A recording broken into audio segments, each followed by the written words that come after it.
Hello there. This is a delivery trip made early May 2021 from Gosport to Chatham aboard J. My name's Granville Hauser. I'm a yachtmaster instructor. So having left at 10:30, we went through the main passage at 10:50 and then altered course to 115 true.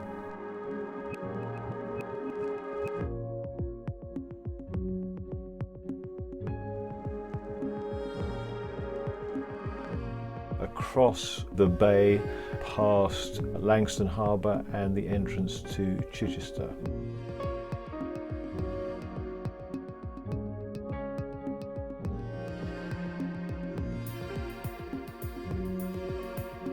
And by 13:30 we were entering the Loo Channel. Passes between two buoys, Street and Boulder. There they are. At this point we were making good 6 knots through the water, so we were well up on our schedule, which was quite pleasing.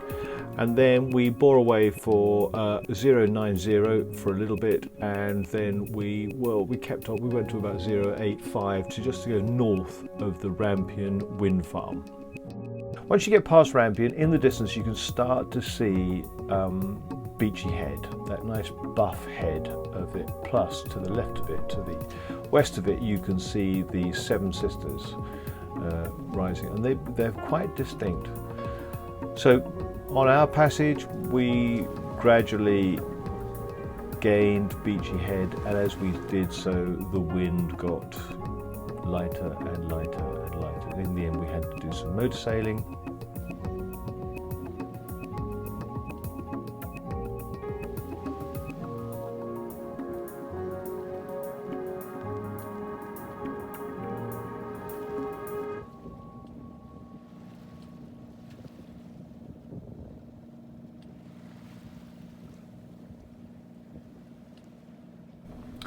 And we closed the headland.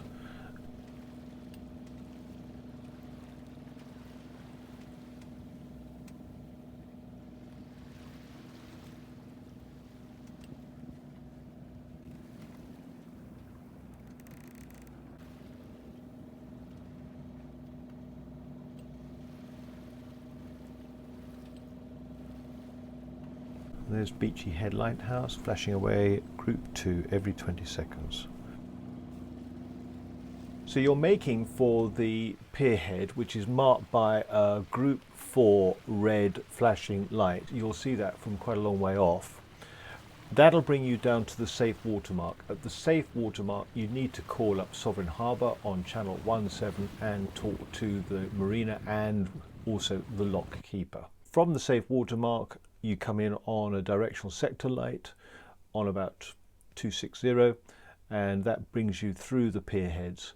Then follow the channel that is buoyed around the bend, and then you'll see the two lock gates dead ahead of you, and hopefully the lock keeper has set one of the locks for you, and you'll have 3 green lights to say you can enter. Sovereign Harbour were very, very helpful. A really nice, well-run marina we found. And they were very accommodating in getting us into the lock and helping us. And as you can see, once you enter the lock, you have these pontoons, both sides, port and starboard, which are floating, which just go up and down with the tide as the lock empties or fills.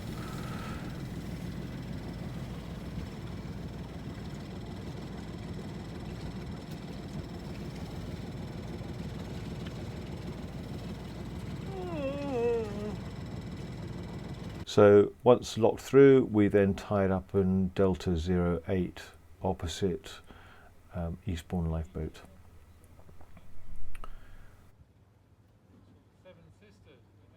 Day 2 was just a rest day because there was a vicious little front coming through, and it blew like crazy and it rained overnight.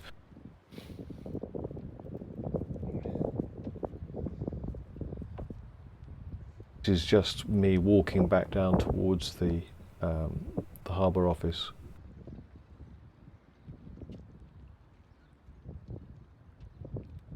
There are the two lock gates. Just immediately through the lock gates is the fuel pontoon on your starboard side.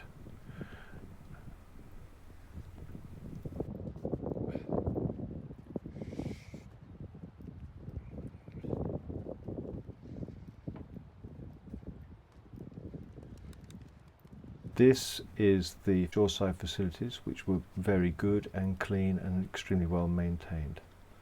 Outside, I took a bit of footage just to sort of show you what the channel was, and this is the lock that we can see here with the two pontoons. A bit later on, low water. Always good to look at harbour entrances, I think, at low water to see exactly where that channel is.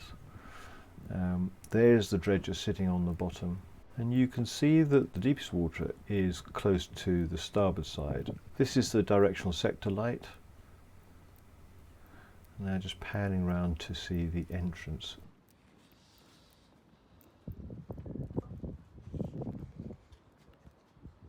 There.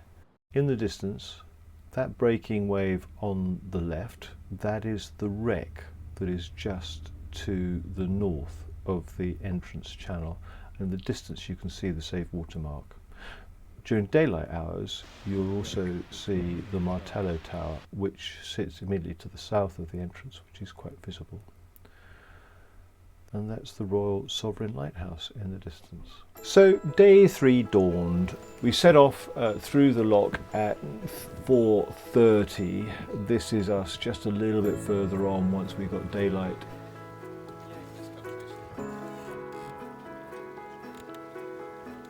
And that's us looking back at Eastbourne in the distance. So once you've exited the dock, you go across Pevensey Bay, you go past Bexhill, St Leonard's and Hastings, and what you do notice quite quickly in the distance, this headland is Fairlight.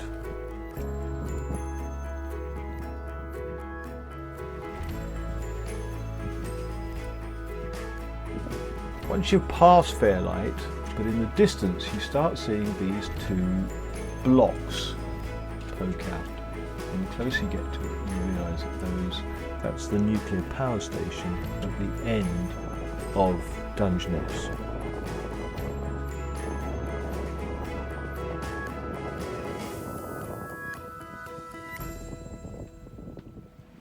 And once you get closer in, you can start to recognise the old lighthouse, which is the one on the left, and the new lighthouse, which is the black and white striped one on your right. 045 should take you into the entrance to Dover Harbour, which is what we see ahead of us here. It's quite indistinct. It's not easy to recognise. The first things that you really sort of recognise are the lighthouses at the end of the various breakwaters, and also the ferry traffic. When you are 2 miles from the harbour entrance, you're obliged to call up port control on channel 74 and just let them know that you're inbound. They will acknowledge that and then ask you to call them again when you're about a cable off the entrance. That's the southern breakwater there, and that's the western breakwater, and that marks the western entrance, the more southerly of the two entrances. Once you're inside, you then come round onto it's about 280, and you actually look for this other breakwater which sort of sticks out, which divides. Now, in the future, I believe, once this new marina actually officially opens, then you'll keep that to the port side. But for the moment, the tidal basin and the Granville Basin are entered via the Wick Channel, and you're looking for a port and starboard mark, and also you'll see a sign up there saying to the marina, which is very useful. And then you go through the Wick Channel, which has a dogleg. It's protected by IPTS, which is controlled by port control, not by the marina. So we set off from Eastbourne at 4:30 in the morning, and we arrived just after noon at 12:30. Gives us a run time of about 8 hours. Our distance logged was 35.9 miles, and we were averaging a speed through the water of 4.49 knots. This is the old marina office. This is the one that's currently in use. It sits on the pier between Granville and the entrance to the Wellington dock. Wellington dock is now, this entrance to Wellington dock is now being closed, and there's this floating pontoon bridge. So that's the tidal basin there, and this is the entrance to the old entrance to Wellington dock, and there is a brand new one now beyond that. We decided to leave Eastbourne at about 9:15 that evening and do a night passage round to Chatham. So we left, I'm afraid, in the dark, and as you can see, that is Dover receding in our stern, and you can sort of see it gets very dark, and we didn't manage to see an awful lot. The rest of this passage, we sort of hugged South Foreland. I wasn't particularly keen to get too close to anything because obviously our visibility was so bad, and there was complete cloud cover, and there was no moonlight to speak of. So we were literally going on our lights and the buoys. We were hopping buoy to buoy. We went up through the South Downs anchorage, and there were a couple of ships anchored there. We picked up Deal Bank, which was a quick red, and went past Deal Bank.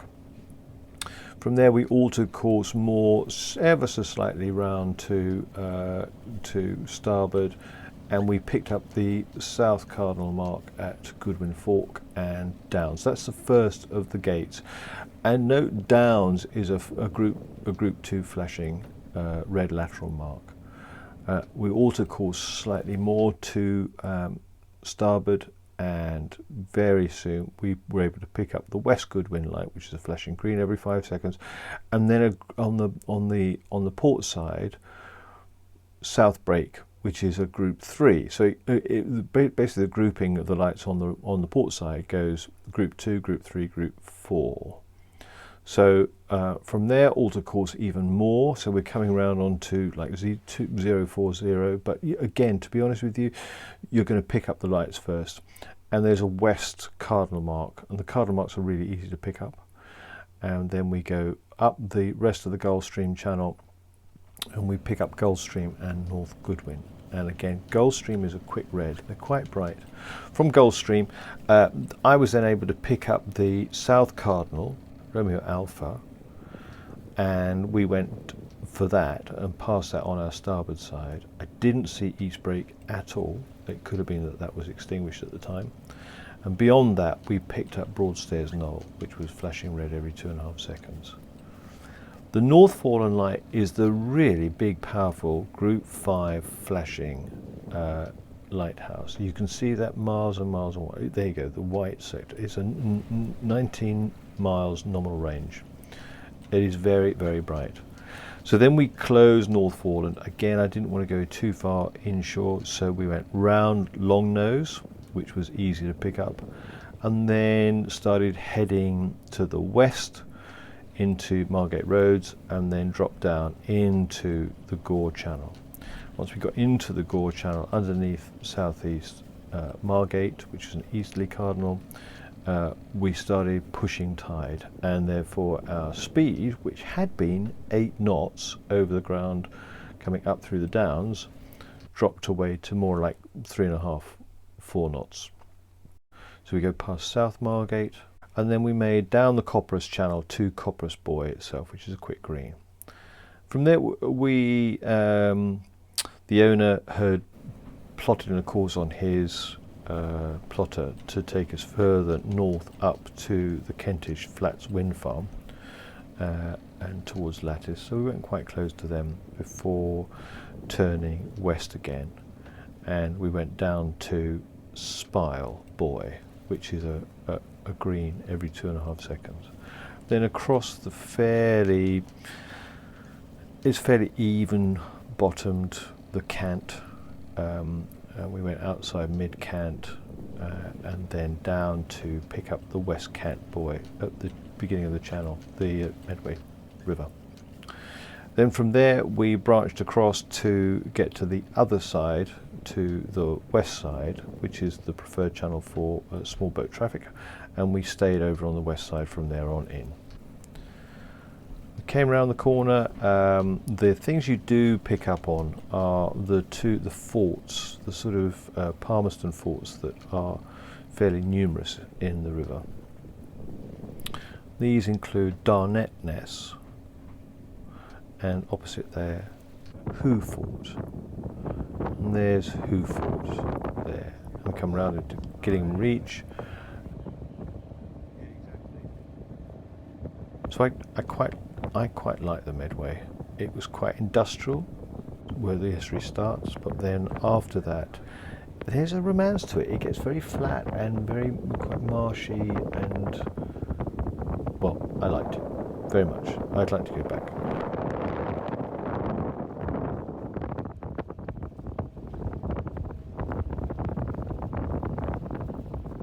And then short reach, and we ended up at Lower Upnor and the Medway Yacht Club.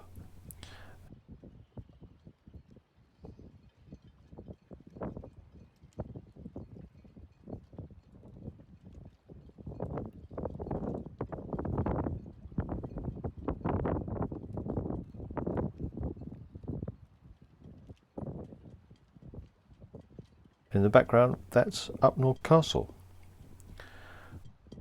So that's our trip. Leg 1, Gosport to Eastbourne, was 55 nautical miles. Leg 2, Eastbourne Dover, was 35.9. Leg 3, Dover to Chatham, 58.2, which was a total of 149 miles logged. That's through the water. And we did an average speed of 4.8 knots, and we did it in a total of 30 3/4 hours. Thank you.